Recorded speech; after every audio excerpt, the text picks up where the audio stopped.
ఆత్మీయ తల్లిదండ్రులకి నా వందనాలు. కూడొచ్చిన మీ అందరికి కూడా నా వందనాలు. సో దేవుడు నాది రక్షణ సాక్ష్యం. సో దేవుడు నిజంగా ఆయన కృపను బట్టి ఇది నా మొదటి ఆదివారం అన్నమాట సంఘంలోకి రావడము. నేను రక్షణ తీసుకున్న తర్వాత సో దేవుడిని కృపను బట్టి నేను రాగలిగినా అనమాట. సో నేను ఎట్లా రక్షణ తీసుకున్నా అంటే సో నేను కూడా అందరిలాగానే యవ్వన కాలంలో ఉన్నప్పుడు అందరు చేసేవే నేను కూడా చేసేవాడిని అనమాట. సో దేవుడు అంటే నాకు కూడా తెలియదు అసలు. సో యవ్వన కాలంలో అందరు చేసేదే కదా నేను కూడా చేస్తున్నది అనిపించింది నాకు కూడా. సో నేను కూడా అట్లే చేసేవాడిని అనమాట. కానీ అన్నీ చేస్తూ ఉన్నప్పటికీ కూడా నాకు సంతోషం అనిపించట్లేదు అనమాట. మనం ఏదైనా చేస్తే మనకి సంతోషం అనిపించాలి కదా అది. కానీ నాకు నచ్చింది ఏం చేసినా నాకు సంతోషం అనిపించట్లేదు అనమాట. అని నాకు అర్థం కాలే ఏం చేయాలో. సో మనుషుల్ని ఎవరిని ఆశ్రయించినా నాకు వ్యర్థం అనిపించింది అనమాట. అప్పుడు నేను ఖచ్చితంగా దేవుడే నా జీవితాన్ని మారుస్తాడు అన్న నమ్మకం వచ్చిందనమాట నాకు. ఆయన తప్ప ఎవరు మార్చలేరు అనిపించింది. సో అందుకని నేను బాప్తిసానికి సిద్ధపడినాను. సో సిద్ధపడి ఇక్కడికి వచ్చినప్పుడు సో దేవుడు నడిపించినాడు. అప్పుడు నాకు ఎగ్జామ్ ఉండిందనమాట. సో ఎగ్జామ్ ఉన్నప్పుడు నేను ఇక్కడికి వచ్చినాను. వచ్చిన తర్వాత జూన్ 24, 25, 26 అనమాట జరిగింది. సో నాకు 25th ఎగ్జామ్ ఉండింది.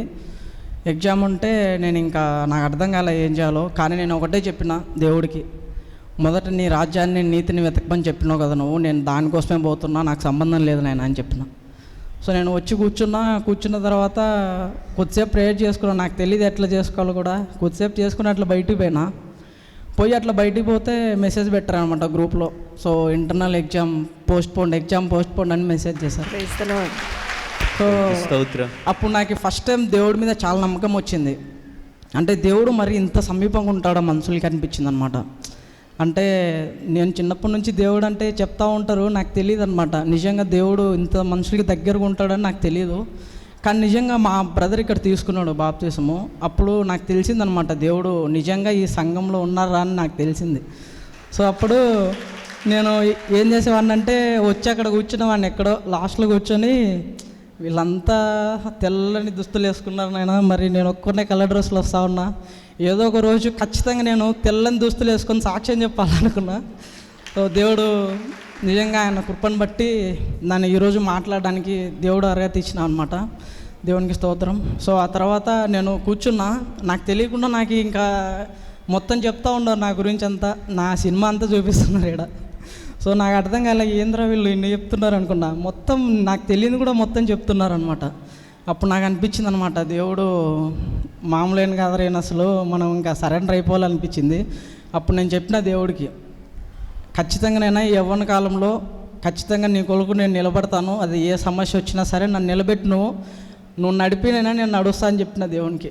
సో అప్పుడు దేవుడు నాకు తెలియదు ఈ దర్శనాలు ఇవన్నీ కూడా, మరి నువ్వే నన్ను అక్కడి నుంచి తీసుకొని వచ్చినావు అంత దూరం నుంచి, మరి తిరుపతి నుంచి నేను వచ్చినాను నీకోసమే.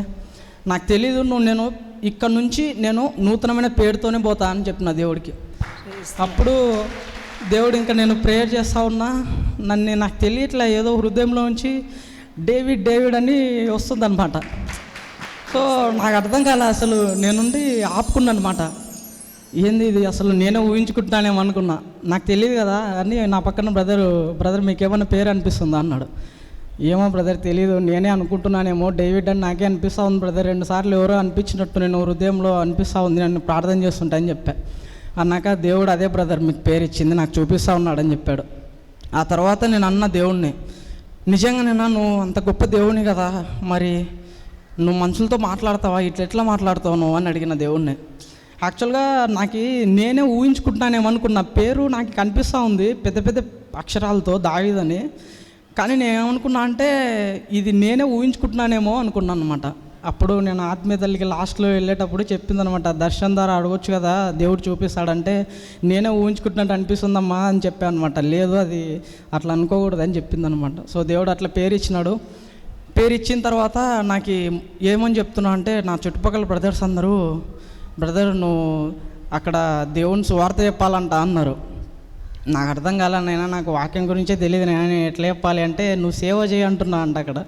ఇంకప్పుడు నీ చిత్తంనైనా నువ్వు నడిపి నేను నడుస్తా, మళ్ళీ నువ్వు ఏం చేయమంటే అది చేస్తాను, కానీ నువ్వు నాకు తోడుగా ఉండు అన్ని విషయాలని చెప్పిన దేవుడికి. ఇంకని నేను ఇక్కడ నుంచి వెళ్ళిపోయినాను. సో వెళ్ళిపోయిన తర్వాత యాక్చువల్గా ఒక అంకుల్ ఇంటికి వెళ్ళినా. అక్కడ వెళ్ళిన తర్వాత నేను అడిగా దేవుణ్ణి, నైనా మరి నువ్వు ఆ సంఘంలో ఒక్కటే ఉన్నావా, మరి నాతో పాటు ఉంటున్నావా, నైనా నువ్వు ఇక్కడ ఉన్నావా నువ్వు అని అడిగిన దేవుణ్ణి. నేను కళ్ళు మూసుకున్నా, ఒక సింహం పెద్ద జూలు వేసుకుని ఉందన్నమాట. దాంట్లో నుంచి ఒక లైట్ వస్తూ ఉంది. నాకు అర్థం కాలేదు, దాని మీనింగ్ కూడా తెలియదు.